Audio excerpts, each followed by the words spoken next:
रूढ़िवाद, मान्यताएं, धार्मिक प्रचलन, इनका फर्क करना आसान नहीं होता, क्योंकि जो समझा नहीं जा सकता उसे पूजना शुरू से हमारी फितरत में है। कुछ मान्यताएं, कुछ विश्वास सही होते हैं, कुछ गलत, और कुछ सही होकर भी गलत। ऐसे में धार्मिक मान्यताएं बहुत काम आती हैं, खासकर तब जब किसी बहाने से परिवार के अनचाहे सदस्यों को बाहर किया जा सके। क्योंकि ईश्वर की मर्जी शामिल हो तो ना ही दुख होता है, ना ही कोई पछतावा। जो आप अभी देखेंगे वो अंधविश्वास के नाम पर मानव अधिकारों के हनन का नंगा रूप है।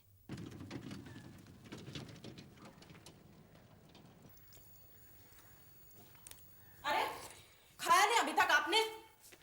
बहू, तुम जानती हो ये चावल मैं नहीं खा सकता। फिर क्यों? आप नहीं खा सकते तो क्या हम भी खाना छोड़ दें?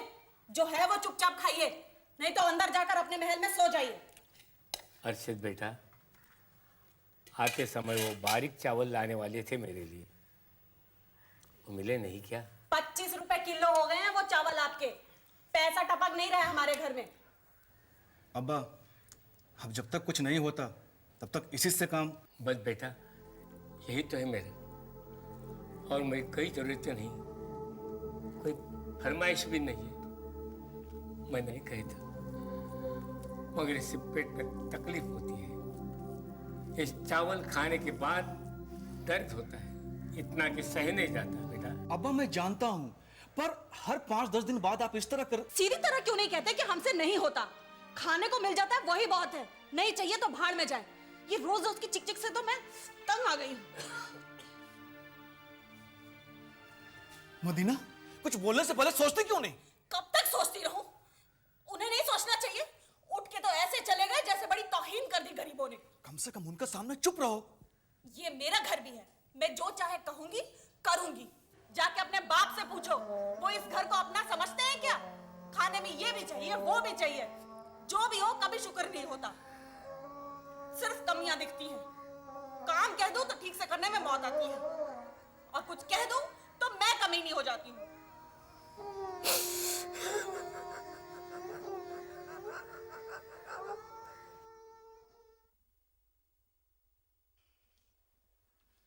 अरे रहने दो, जब नहीं होता तो क्यों लगे रहते हो? सारा दिन दरवाजे के सामने बैठकर दुनिया को तमाशा दिखाते ही रहते हैं। अब बस भी करो। और ये क्या, चाय पीनी नहीं होती तो बनवाते क्यों हैं आप? पैसे लगते हैं पत्ती पे, चीनी पे और दूध पे। नहीं, मैं इतनी देर से मैं भूल गया। जाइए थोड़ा घूम कर आइए, मनहूसियत फैला रखी है सुबह से।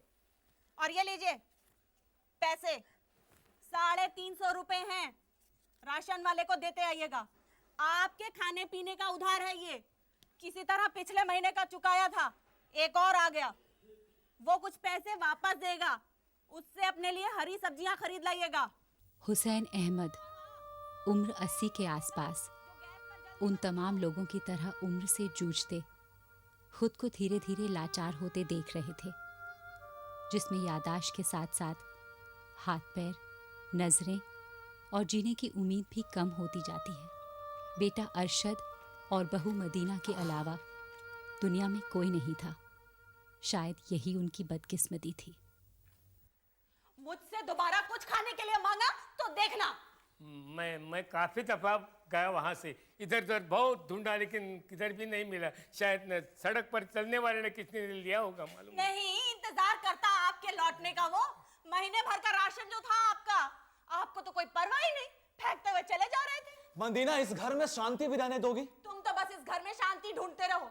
तुम्हारे अब्बा राशन वाले का पैसा घुमा के आए हैं, पता नहीं। बारे में सोचने की कोई जरूरत नहीं, मैं काबिल हूँ अपने बारे में सोचने की।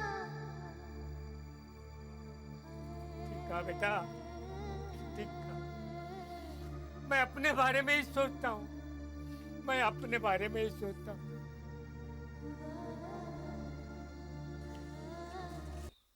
क्या हुआ मदीना बहन, अब्बा इतने परेशान क्यों लग रहे हैं? इनकी उम्र हो गई है, दिमाग कमजोर होता जा रहा है, ऐसे में इन्हें मैं तो अपने घर में नहीं रखूं। ये क्या कह रही हो? अचानक कैसे अजीब से हो गए, ऐसे पागलपन में कुछ कर लिया तो ना बना। अब तुम भी तुमने कुछ ना कुछ कहती रहती हो। तुम चुप रहो तो सब ठीक हो जाएगा। हाँ हाँ, सारी गलती तो मेरी ही है। कम खिदमत की है तुम्हारे बाप की मैंने। आखिर में मुझे क्या मिला? याद नहीं तुम्हें उस दिन घर के चावल छोड़कर पड़ोसियों से मांग मांग कर खाए थे? तो क्या अब्बा को छोड़ के फेंक दूं? नहीं नहीं अरशद भाई, इसका भी इलाज है। क्या इलाज है? राजावाड़ी दरगाह के बारे में सुना नहीं है क्या आपने? दरगाह? हाँ हाँ, ये पीर बाबा की दरगाह है। यहाँ पर किसी को भी दिमागी परेशानी या दिमागी कमजोरी हो तो इस दरगाह पर सिर नवाजते ही ठीक हो जाती है। अगर आप चाहें तो मरीज को वहीं पर रख सकते हैं। ठहरने का भी अच्छा इंतजाम है और कुछ ही दिनों में बाबा की रहमत से ठीक ही हो जाएंगे। फिर आप घर पर भी ले आ सकते हैं। दक्षिण भारत में चेन्नई के पास पागल पर नजर होती है। कोई ऐसी वैसी जगह रखवाना भी तो ठीक नहीं है ना। मैं आपको ऐसी जगह ले जाऊंगा जहां बाबा की खास रहमत है, जहां का पानी मरीजों को फौरन असर दिखाता है, फटाक से ठीक हो जाते हैं वो। जो भी पागल खाना हो महंगा नहीं होना चाहिए। अरे तौबा कीजिए बहन, बाबा के नाम पर ही तो सब कुछ होता है। कुछ गलत थोड़ी ना मांगेंगे आपसे। सब पाक तरीके से होता है। अब अब्बा को जो भी तकलीफ हो बस उसे मेरे ससुर हैं वो। जी जो भी हो, है तो दिमागी तौर पर कमजोर ना। सही जगह ले जाऊंगा आपको जहां बाबा की रहमत से बिल्कुल फर्स्ट क्लास हो जाएंगे वो। आप बस मरीज को ले आइए और चिंता करना छोड़ दीजिए। सब बाबा के नाम पर छोड़ दीजिए। पूरा दिन बीत जाता है लेकिन सब्जी का ढेर कभी खत्म नहीं होता। तो साली काय को करती है नौकरी? किसी लाट साहब के यहाँ करना। मैं तुम्हारी तरह हरामखोर नहीं हूँ। साला मस्ती करता है और मोटा पगार लेता है। घर पैसा भेजना पड़ता है मेरे को। कामचोर साला। ये साली कामचोर तू हैगी। मैं सुबह 5 बजे काम शुरू करता हूँ, अगले दिन 5 बजे तक करता हूँ और साला काम जब खत्म होता है तो दोबारा शुरू हो जाता है। रहने दे। अच्छा ठीक है, चल आज के बाद मैं सब्जी काटेगा, मैं सब्जी बनाएगा, ठीक है? और तू साली 20-30 लोगों का पखाना साफ कर, उनका कपड़ा बदल और साला 100 बर्तन साफ कर तो तेरे होश ठिकाने आ जाएंगे। बस बस ज्यादा मुंह मत खोल। हाँ तेरे को क्या है, तेरे को तो पैसा ज्यादा मिलता है ना। और ऊपर से हाँ हाँ हाँ। चल ना, तेरा दिमाग मत खराब कर। चल आ मिथु आ बेटा आजा, आ बैठ तो बैठ। साली तेरे को कितनी बार बोला वो आग से डरता है, काहे को बिठाती? ए जा रे जा, ए जा बेटा जा, खेल जा, जा ये ले। बार बार दरगाह आना जिनके लिए आसान नहीं था, वो लोग अपने परिवार के मानसिक रूप से असंतुलित व्यक्ति को अक्सर इन्हीं पागल खानों में छोड़ जाया करते थे। सिर्फ ये मानकर अपनी जिम्मेदारी से हाथ छटक लेते कि वहाँ किसी पीर फकीर के नाम पर उनकी निजी मुसीबतों को कोई ईमानदारी से संभाल लेगा। ऐसे ही उन दर्जनों पागल खानों में से एक था अहमदी असाइलम। आप बिल्कुल सही जगह आए हैं। यहाँ दवा से नहीं दुआओं से तकलीफें दूर की जाती हैं। आप इसे अस्पताल मत समझिएगा। आपके अब्बा का पूरा ख्याल रखा जाएगा, बिल्कुल घर की तरह। बेफिक्र रहें आप। जी सच कहें तो हमें दरगाह बाबा पे बेहद यकीन है। अब तो हम इन्हें यहाँ से तभी ले जाएंगे जब पीर बाबा इन्हें बिल्कुल ठीक कर देंगे। जी बिल्कुल ठीक हो जाएंगे।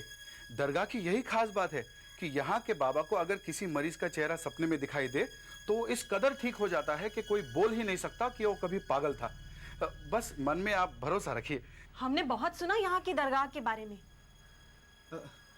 कम से कम कितने दिन और रहना होगा अब्बा को? ये हम कैसे कह सकते हैं। सब करने वाले पीर बाबा हैं, सब वही करते हैं। कुछ लोग तो दरगाह पर माथा टेकते ही ठीक हो जाते हैं, कुछ को हफ्ते लगते हैं, कुछ को महीने भी लगते हैं। ये सब उन्हीं के फजल से है। हम तो सिर्फ उनके मरीजों को यहाँ रखते हैं और दोनों वक्त उनके ऊपर पाक पानी छिड़कते हैं।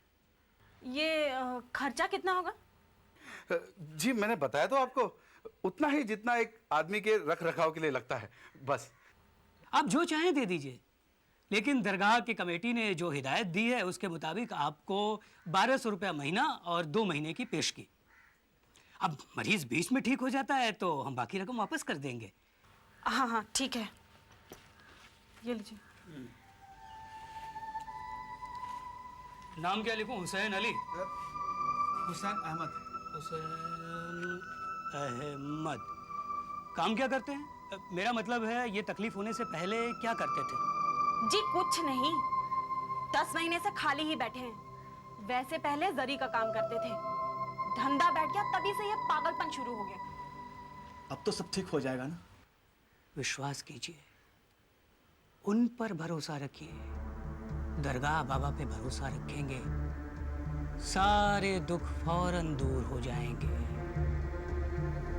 अच्छा तो मैं 2 महीने का किराया लिखूं? जी हाँ, हाँ। पैसे। ये रही आपकी रसीद। आइए इन्हें कमरे तक ले चलते हैं। जी हाँ, चलिए। नहीं सुल्तान साहब, आप ही इन्हें ले जाइए। 11:30 बजे की बस है हमारी, हम फिर आएंगे, अभी हमें देर हो रही है। जैसी आपकी मर्जी।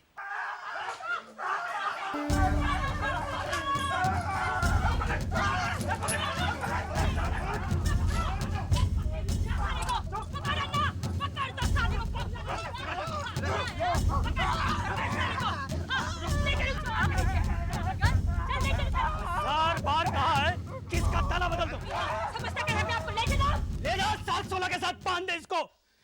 इन्हें चेन से बांध कर रखना पड़ता है। अरशद मियाँ, न रखे तो मुश्किल बढ़ जाती है। रस्सी वगैरह तो ये दांत से काट देते हैं या खोल कर भाग जाते हैं। दरअसल यहाँ की जंजीरों में भी नियाज है। लोग तो ये भी मानते हैं कि जंजीरों में बांधने से दुआ का असर डबल हो जाता है। आइए हुसैन मियाँ, आपको अपनी जगह पे ले चले। आइए आइए, समझ आराम से आइए।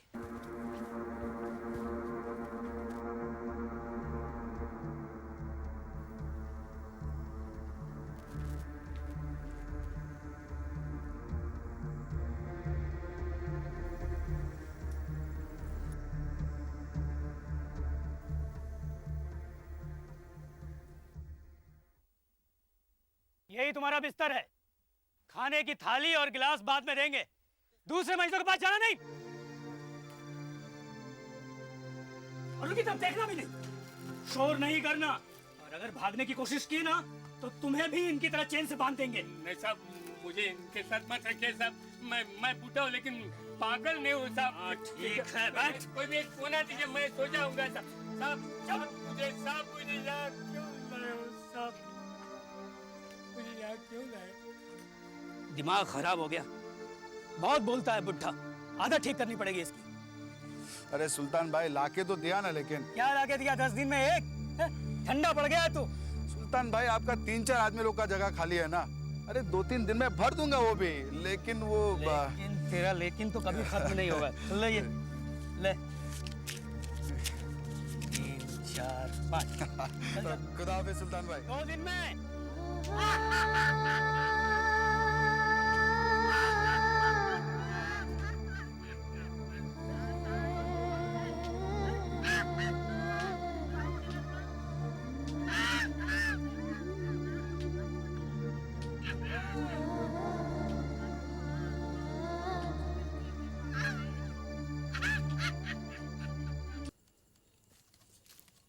उठ उठ उठ, खाना खा ले, उठ। ये ले, ये मसला है, पकड़, धर। तेरी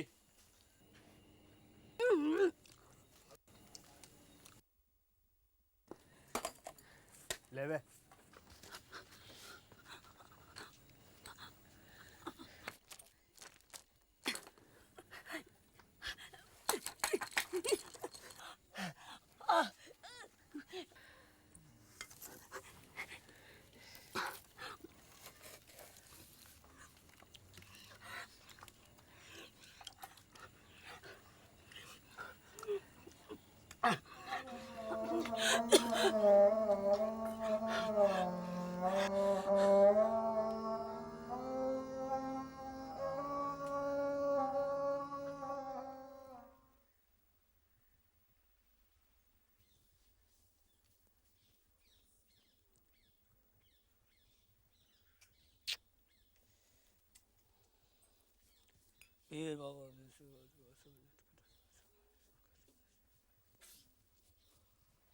अन्ना, हाँ सुल्तान भाई। अरे ये ले साहब। हेलो साहब। साहब मुझे यहाँ क्यों रखा है साहब? साहब मैं पढ़ा लिखा आदमी हूँ साहब। मैं पागल नहीं हूँ। मैं पागल, मैं ऐसे जानता हूँ। पढ़े लिखे? आवाज नहीं, चल भी चल। साहब मुझे यहाँ मत रखो साहब। बस यही होता था इलाज के नाम पर। अभिमंत्रित पानी छिड़क कर उनके ठीक होने की उम्मीद की जाती थी। ये सब असहाय लोग जो अपने ही घर वालों के फेंके हुए थे, सब बातों से अनजान उन जंजीरों में बंधे दिन गुजार रहे थे। लेकिन लोहे की जंजीरों से ज्यादा बुरी तरह वो बंधे थे अंधविश्वास की जंजीरों से, जो एक बार किसी को जकड़ ले तो कभी छूटा नहीं जा सकता है। साला क्या घूर रहा है मेरे को? खाएगा? मैं ऐसे देखते जैसे सर्कस देखने आ गए हूँ। गर्म पानी है, दूर रही हो इससे, मर जाएगा नहीं तो। साला ठीक है।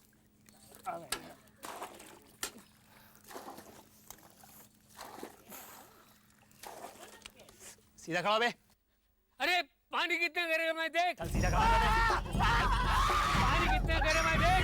अरे देख देख कैसे चल रहे बेटा। बेटा साले दवाई डालनी पड़ती है पैरों में। जितना ज्यादा गर्म पानी होगा ना उतनी कम बीमारी फैलेगी। साले सबके सब डॉक्टर बन जाते, हमें सिखाने आ जाते। इसका हालत देखो उनकी क्या हो रही है। साले साले तेरा भी नंबर आएगा। तेरे को भी नचाता हूँ, तेरे को भी नचाता हूँ साले।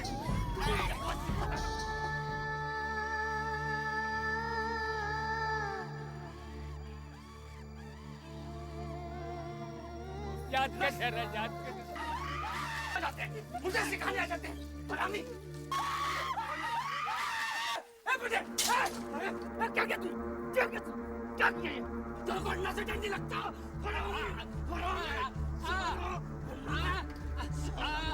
वैसे नहीं मानेगा, ऐसे नहीं मानेगा।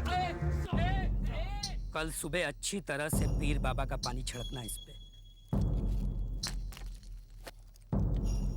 मैंने सोचा भी नहीं था कि इतनी जल्दी दौरा पड़ेगा इसे। मुझे चेन से क्यों बांध रखा है? मैं पागल नहीं हूँ, तुम लोग पागल हो। हमारे बेबसी का फायदा उठा रहे हो। तुम्हें तो सुअर बन के पैदा होना चाहिए था। ये गड़बड़ करेगा अन्ना, नजर रखना इस पर। न माने तो डंडा लगाना साले को।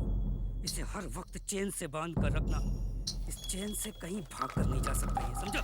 हाँ सुल्तान भाई।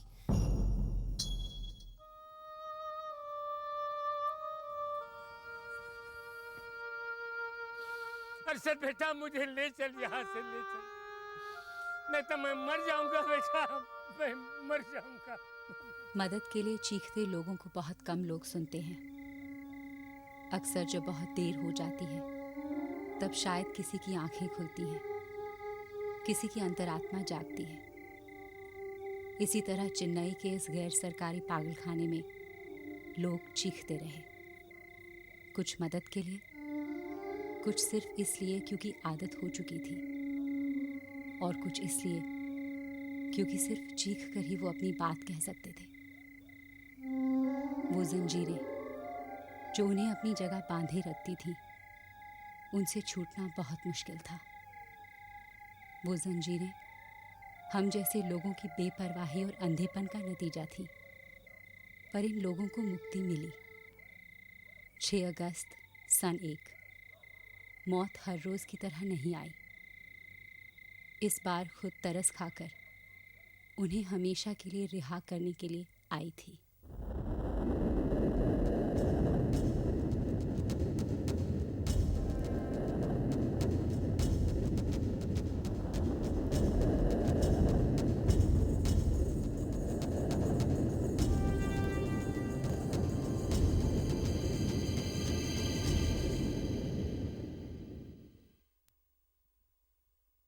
लोगों के अंधविश्वास से ताकत मिली थी, इसलिए वहां उस ताकत का पूरा फायदा उठाया जा रहा था।